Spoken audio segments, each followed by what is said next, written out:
बिस्मिल्लाहिर्रहमानिर्रहीम। ला इलाहा इल्लल्लाह बहुत भारी कलमा है, यकीन कीजिए।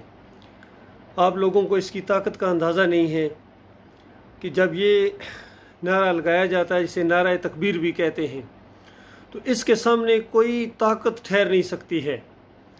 ये नारा बुलंद किया था मोहम्मद सल्लल्लाहु अलैहि वसल्लम ने मक्का के अंदर के लोगों, एक बात है, मैं तुमसे बस सिर्फ एक बात का मुतालबा करता हूँ, तुम वो चीज़ मुझे दे दो, अरब और अजम की हुक्मरानी तुम्हें मिलेगी।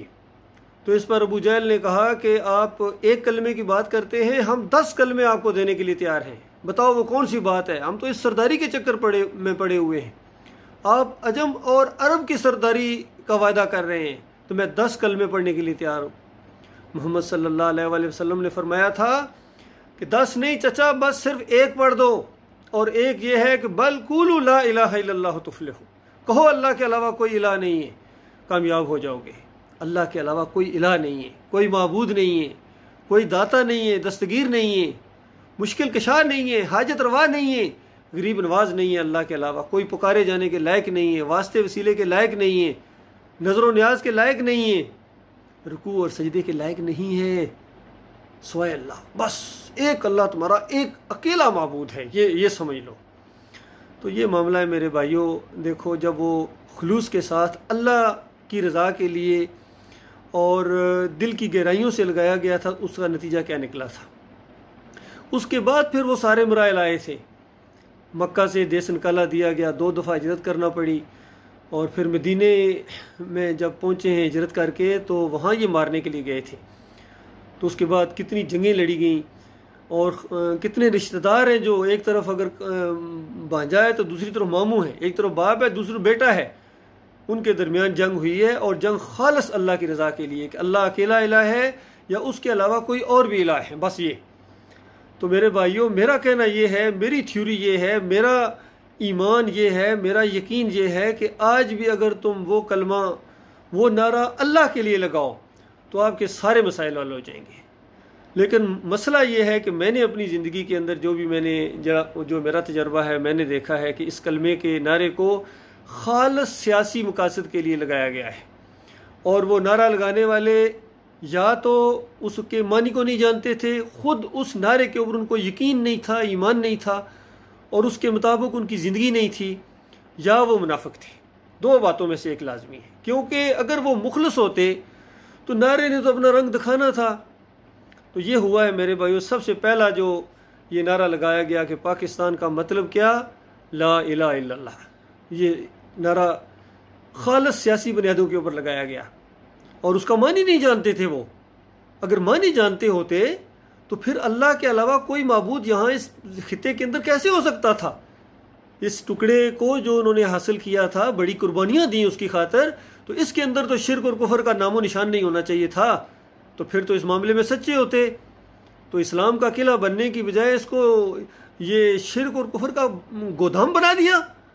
हर नुक्कड़ के ऊपर एक बाबा बैठा हुआ है, जो कोई बेटे देता है, कोई बेड़े पार लगाता है, कोई खोटी किस्मत को खरी कर देता है, कोई गरीब नवाज है, कोई गिरतों को थाम लेता है, जिनके वसीले से अगर दुआ मांगी जाए तो अल्लाह ताला लाजमी सुनता है। इस तरह के अकीदे बना दिए गए। और तावीज़, गंडा, पीरी, मरीदी, उर्स, मेले, कौन सी चीज़ है, कौन सा शिर्क है जो पिछली कौमों के अंदर था और इस कौम के अंदर नहीं है। तो ये बिल्कुल बात साबित है कि ये नारा खालस सियासी अंदाज से लगाया गया था।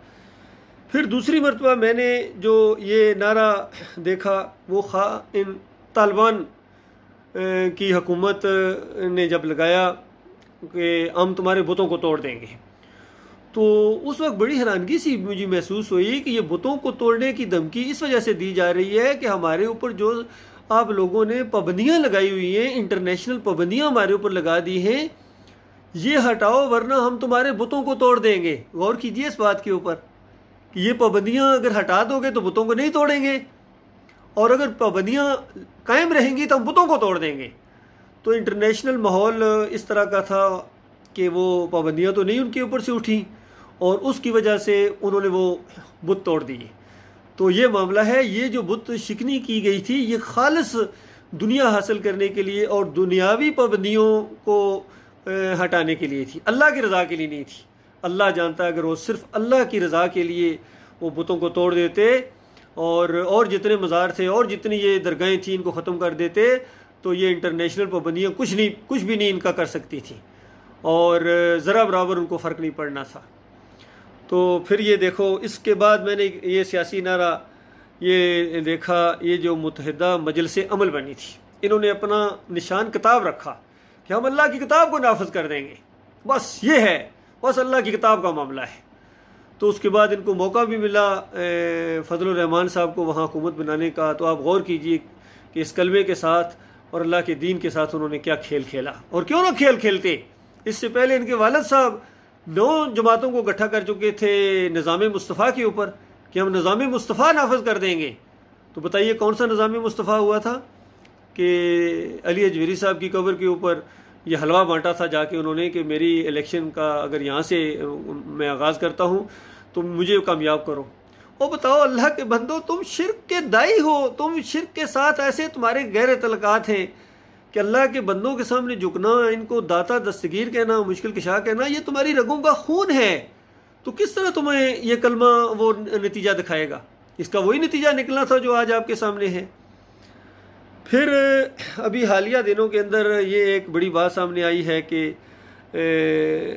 तुर्की के सदर ने तैयब अर्दोगान साहब ने वो आया सोफिया म्यूज़ियम को मस्जिद के अंदर तब्दील कर दिया है। तो बड़ी हैरानगी हुई, बड़ी खुशी भी हुई कि क्या स्टेप लिया गया है जी, क्या मसला है, क्या ज़रूरत है। लेकिन चंद दिनों के बाद ये बात सामने आई कि ये मामला भी सियासी है, क्योंकि पहले भी इन्होंने इलेक्शन जीतने से पहले ये लोगों में ये बात कही थी कि मैं इस म्यूज़ियम को मस्जिद के अंदर तब्दील करूँगा। लोग खुश हुए, लोगों ने उनको वोट दिए, और उसके बाद जब ये इक़्तिदार में आए तो फिर कई मौक़ों के ऊपर उन्होंने वो वायदा पूरा नहीं किया, बल्कि लोगों को ये कहना शुरू हो गया कि सोफिया मस्जिद तो बहुत बड़ी मस्जिद है, तुम पहले ये दूसरी मस्जिदें तो नमाजियों से भर के दिखाओ, फिर मैं वो बनाऊँगा। तो इस तरीके से टाल मटोला करते रहे।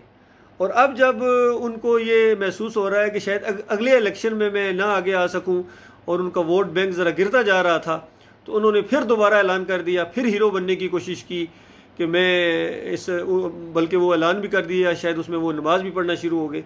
तो मैं कहना ये चाह रहा हूँ कि अगर खालिस अल्लाह की रज़ा के लिए मामला करें, दुनिया हासिल करने के लिए नहीं, वोटें हासिल करने के लिए नहीं, तो फिर अल्लाह की मदद तुम्हारे साथ होगी। और अगर दुनिया हासिल करने के लिए और वोटों के लिए आप ये अंदाज़ इख्तियार करेंगे मेरे भाइयों, तो वो नतीजा कभी भी नहीं निकलेगा। इसी तरह हमारे अपने इमरान खान साहब हैं, वो कभी कभी क्या हर दफ़ा वो मदीना की रियासत का वो कहते हैं मदीना की रियासत में बना दूंगा।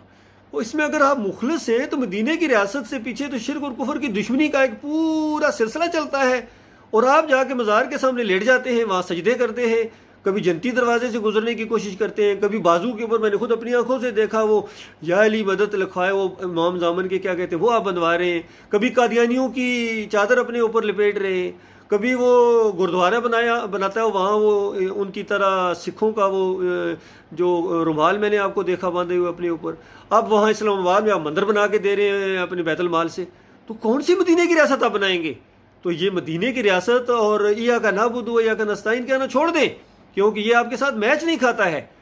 हाँ, अगर ये इसमें सच्चे हैं आप, इया का नाबुदु व इया का नस्ताइन, ये अगर इंसाफ का मामला है, तहरीक इंसाफ है, तो उसके बाद कहीं से भी जितने ये शिर्क और कुफर के दरवाजे हैं इनको तो आपको बंद करना चाहिए था। आपको ये इक़्तिदार अल्लाह ताला ने ये सिर्फ इसलिए दिया है कि आप पहले खुद आप अल्लाह के बंदे बने और फिर अल्लाह के बंदों को अल्लाह का बंदा बनाने के लिए कोशिश करें। शिर्क के दाई और शिर्क के मुहाफ़िज़ बनने की बजाय शिर्क का कला कमा करने की कोशिश करें।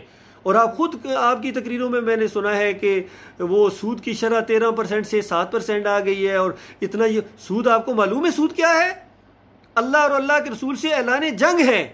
तो बताइए, अल्लाह और अल्लाह से के रसूल से ऐलान जंग करने वाला वो बनाएगा मदीना रियासत? बताओ जंग किससे करोगे? मदीने वाले से तो जंग करने अबू जहल आया था, और दूसरे काफिर और मुशरिक चढ़ के आए थे मदीने वाले को ख़त्म करने वाले को, मदीने की रियासत को ख़त्म करने के लिए। तो आप मदीने की रियासत बना के ये सारे शिर्क और कुफर के काम करेंगे जो अबू जहल और दूसरे लोग करते थे, तो आपकी मदीना की रियासत कैसे बनेगी?